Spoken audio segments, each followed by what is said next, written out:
SMA Negeri 1 Curug, sekolah berprestasi, belajar dengan penuh semangat untuk meraih masa depan cerah. Assalamualaikum warahmatullahi wabarakatuh. Waalaikumsalam warahmatullahi wabarakatuh. Terima kasih saya ucapkan kepada Bapak Ibu yang hari ini hadir di acara pembebasan untuk belajar seri asesmen kompetensi. Asesmen nasional ini sama dengan ujian nasional. Kemudian yang kedua, adanya malpraktek pembelajaran dalam melakukan persiapan menghadapi asesmen nasional. Yang ketiga, guru belum mengetahui bagaimana cara membaca laporan hasil asesmen nasional. Dan yang keempat, guru belum memahami bagaimana menindaklanjuti hasil asesmen nasional. Bapak Ibu yang saya hormati, pada kesempatan ini perlu kami sampaikan sedikit tentang latar belakang kebijakan asesmen nasional ini. Salah satu diantaranya adalah hasil PISA yang membuktikan bahwa kemampuan belajar siswa-siswa kita ini pada umumnya masih kurang memadai. Jadi dari hasil tahun 2018 itu sekitar 70% siswa itu memiliki kompetensi literasi membaca dan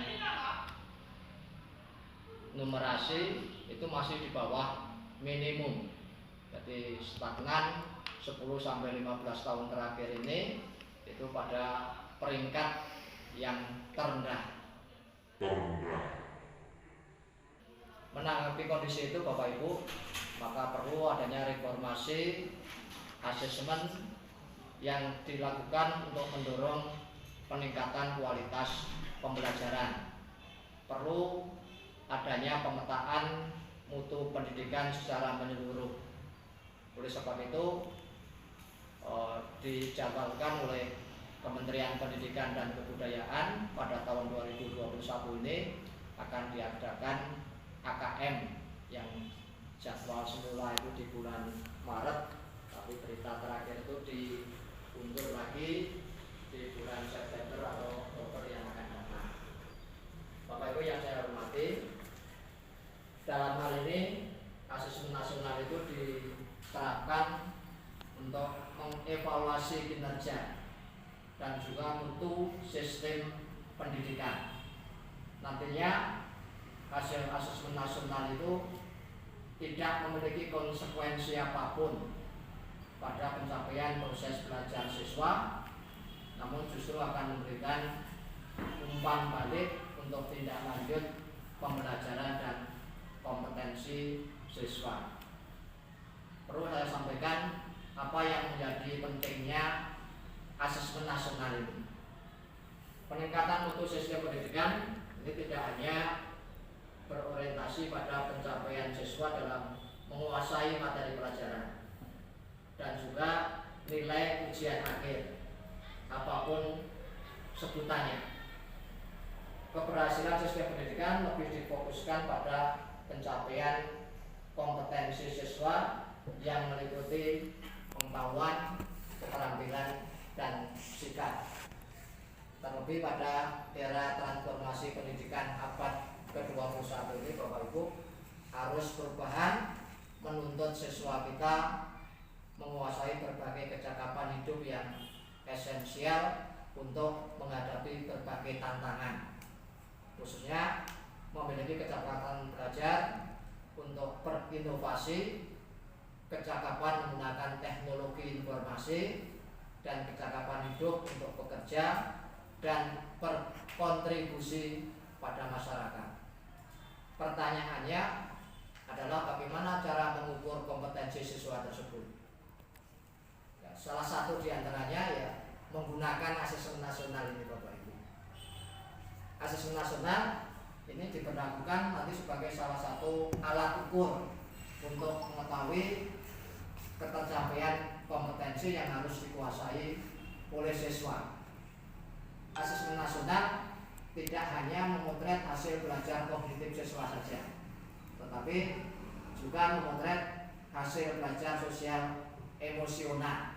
Jadi ini berbeda dengan ujian nasional yang sudah kita laksanakan selama ini. Selain juga, mungkin Bapak Ibu sudah mendengar, tuntutan kecakapan abad 21 itu harus mencerminkan profil pelajar Pancasila. Di antaranya beriman dan bertakwa kepada Tuhan Yang Maha Esa, atau memiliki akhlak mulia, kebinekaan global, mandiri, bernalar kritis, kreatif, dan juga gotong royong. Oleh sebab itu, ada beberapa tujuan dan manfaat asesmen nasional ini, Bapak Ibu. Jadi yang pertama itu disebutkan menghasilkan informasi. Jadi informasi ini untuk memantau dua hal. Yang pertama adalah perkembangan mutu dari waktu ke waktu, dan juga kesenjangan antar bagian dalam sistem pendidikan itu sendiri. Tujuan yang kedua adalah untuk menunjukkan apa yang seharusnya menjadi tujuan utama sekolah, yakni pengembangan kompetensi dan karakter siswa. Dan yang ketiga adalah memberi gambaran tentang karakteristik esensial sebuah sekolah yang efektif. Itu tujuan dan manfaat AM ini, Bapak Ibu. Sehingga mungkin ada yang mempertanyakan apa perbandingan antara asesmen nasional dengan ujian nasional. Ini ada beberapa yang bisa kita lihat, Bapak Ibu. Di antaranya yang pertama dari tujuan penyelenggaraannya. Kalau AN, asesmen ini, dengan ujian nasional tujuannya tidak sama. Kalau asesmen nasional itu tujuannya adalah mengevaluasi mutu sistem pendidikan. Kalau UN ini tujuannya mengevaluasi capaian hasil belajar siswa secara individu. Jadi ini beda. Kemudian yang kedua, kalau AN ini diberlakukan untuk semua jenjang pendidikan dasar dan menengah, kecuali TK atau PAUD. SD ada, SMP ada, SMA ada, termasuk di Kementerian Agama, MEN, MTS, dan MAN, serta di program kesetaraan. Tetapi kalau ujian nasional itu hanya di SMP kelas 9 dan SMA kelas 12. Kemudian perbandingan lainnya, Bapak Ibu, kalau asesmen nasional ini tidak diselenggarakan di akhir jenjang pendidikan, yaitu di SD itu kelas 5, SMP kelas 8, SMA kelas 11.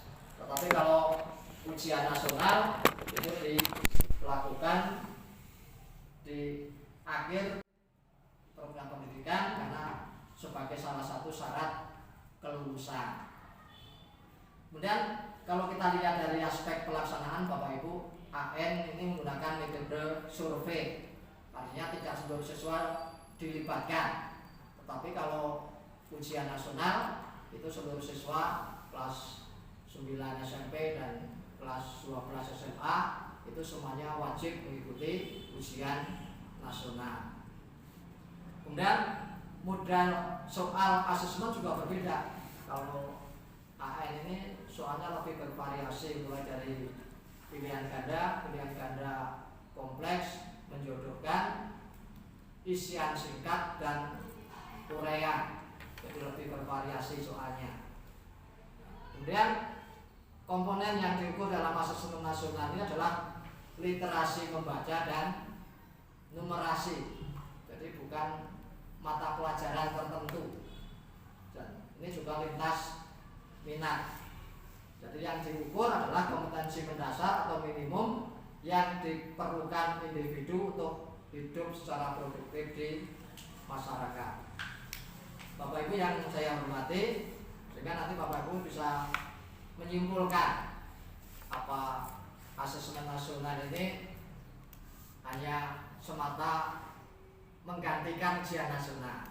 Dari penjelasan-penjelasan yang tadi sudah saya sampaikan, Bapak Ibu bisa membuat satu kesimpulan, karena memang ada beberapa hal yang menjadi pertimbangan kenapa pemerintah, dalam hal ini adalah Kementerian Pendidikan dan Kebudayaan, menghentikan pelaksanaan ujian nasional mulai tahun lalu dan menetapkan penyelenggaraan asesmen nasional ini. Bapak Ibu yang saya hormati, bagaimana teknis pelaksanaan asesmen nasional ini? Jadi AN yang kita akan laksanakan itu berbasis komputer dan bersifat adaptif. Artinya soal yang dikerjakan oleh siswa itu tergantung kepada kemampuannya. Jadi tiap siswa nanti bisa mengerjakan soal yang berbeda atau yang tidak sama. Kemudian kriteria peserta AKM ini adalah semua satuan pendidikan, tapi tidak semua murid itu dijadikan sebagai peserta. Jadi tidak semua murid, dan pemilihan sampel itu dilakukan secara acak. Kemudian khusus untuk SMA itu diambil di kelas 11.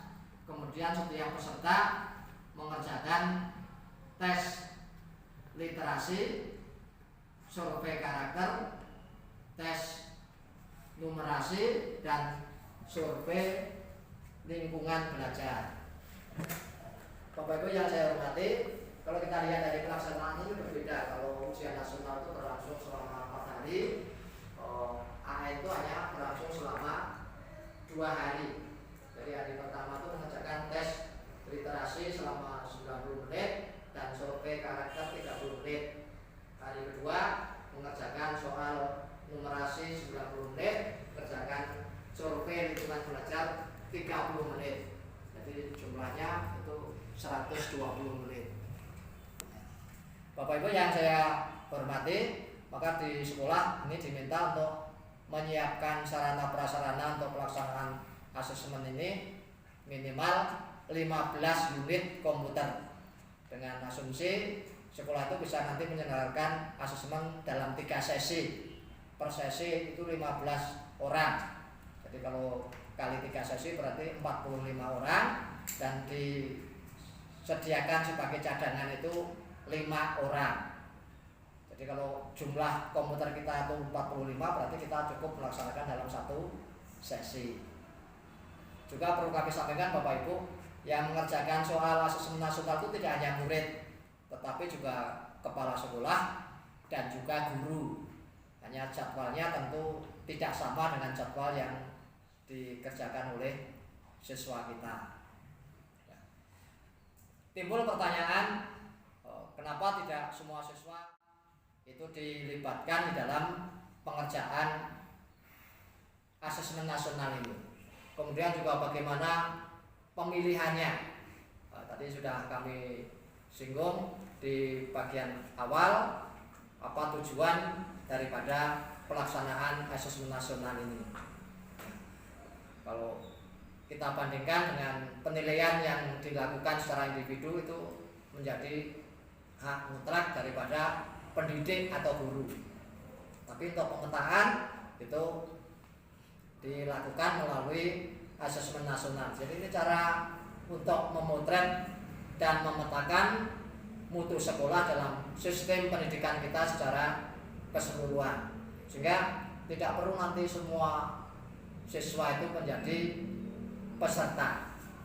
Bapak Ibu yang saya hormati, perlu kami juga jelaskan bahwa dalam pelaksanaan AKM nanti ada 2 kompetensi mendasar yang dikerjakan oleh siswa kita ini, yaitu literasi membaca dan numerasi. Jadi ada 2, literasi membaca dan numerasi. Dalam penilaian asesmen literasi membaca itu tidak hanya mengukur topik atau konten tertentu, tetapi berbagai konten, berbagai konteks pada beberapa tingkat proses kognitif. Itu bedanya nanti dengan pelaksanaan ujian nasional. Nanti ada beberapa soal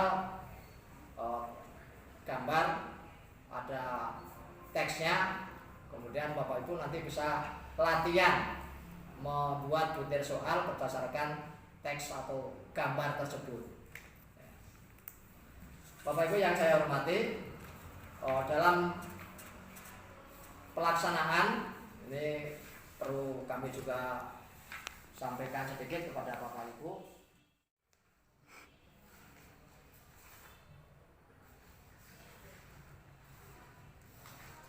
tentang tahap lanjutan dari pelaksanaan asesmen kompetensi minimum ini. Jadi yang terakhir ini adalah tahap pelaporan hasil asesmen. Jadi sesuai dengan tujuannya, KKM ini dirancang untuk memberikan informasi mengenai tingkat kompetensi dasar siswa berupa kompetensi literasi membaca dan numerasi. Jadi nanti ada 3 level Bapak Ibu. Yang pertama ini adalah perlu intervensi khusus. Jadi kalau hasilnya masih banyak yang harus kita perbaiki, itu levelnya perlu intervensi khusus. Di tingkatan atasnya atau level atasnya itu adalah tingkat dasar, kemudian tingkat cakap, dan yang terakhir itu adalah tingkat mahir. Itu nanti tingkatan hasil AKM. Jadi nanti sekolah kita termasuk yang mana dan apa yang harus kita perbaiki atau harus kita lakukan. Itu secara singkat Bapak Ibu yang dapat kami sampaikan yang berkaitan dengan AKM ini. Jadi kalau dari penjelasan saya tadi masih ada hal-hal yang perlu dipertanyakan, saya beri kesempatan kepada Bapak Ibu untuk menanyakan, dan nanti pada bagian terakhir Bapak Ibu bisa latihan membuat butir soal yang berkaitan dengan literasi membaca dan numerasi. Kami persilakan Bapak Ibu. Dari paparan yang Bapak sampaikan tadi, dengan pemberlakuan asesmen nasional atau AM ini memunculkan berbagai tanggapan dan respon dari semua kalangan, baik akademisi maupun wali murid dan sebagainya. Nah, pertanyaannya, apakah kebijakan ini hanya sekedar penggantian nama semata, atau apakah asesmen nasional merupakan pengganti nama ujian nasional? Terima kasih. Ya, terima kasih atas kesempatannya. Tadi sudah dijelaskan kalau asesmen nasional ini hanya diikuti oleh sebagian siswa, ya Pak. Nah, mengapa demikian? Dan mengapa sampel itu hanya siswa kelas 11? Ya. Terima kasih. Ya. Terima kasih penjelasan yang tadi saya sudah sampaikan. Ada yang menanyakan apakah asesmen nasional itu hanya penggantian nama semata, yang dulu namanya ujian nasional diganti menjadi asesmen nasional, atau dengan kata lain asesmen nasional itu dianggap pengganti ujian nasional. Bapak Ibu yang saya hormati, dari penjelasan yang sudah kami sampaikan itu tidak benar Bapak Ibu bahwa asesmen nasional itu sebagai pengganti ujian nasional, atau dengan kata lain asesmen nasional itu bukan pengganti ujian nasional. Tadi sudah saya jelaskan perbandingan antara asesmen nasional dengan ujian nasional. Kalau kita lihat dari segi teknis pelaksanaannya, cakupan asesmen nasional itu berbeda jika dibandingkan dengan ujian nasional. Asesmen nasional lebih memberikan gambaran yang lebih utuh dan lebih luas mengenai mutu pendidikan. Jadi bukan hanya secara kognitif, tapi juga tadi ada penilaian karakter dan iklim belajar. Ini kalau kita lihat dari teknis pelaksanaannya. Sehingga ada beberapa hal yang menjadi pertimbangan dari pemerintah kenapa menghentikan pelaksanaan ujian nasional dan menetapkan penyelenggaraan asesmen nasional ini. Jadi kalau kita bandingkan, butir-butir soal ujian nasional itu hanya mengukur kemampuan kognitif siswa, sehingga input dan proses pembelajaran kurang tergambarkan dengan baik. Ini berbeda dengan asesmen nasional. Kemudian ujian nasional juga kurang dapat dimanfaatkan guru untuk memperbaiki pembelajaran pada subjek siswa yang sama, karena pelaksanaannya di akhir, sehingga tidak ada waktu bagi siswa untuk memperbaiki diri. Dan seterusnya, ujian nasional ini kurang optimal sebagai alat untuk mengevaluasi mutu pendidikan secara nasional. Sehingga dari hasil evaluasi yang dilaksanakan oleh Kementerian Pendidikan dan Kebudayaan, ini sekarang kita melaksanakan asesmen nasional.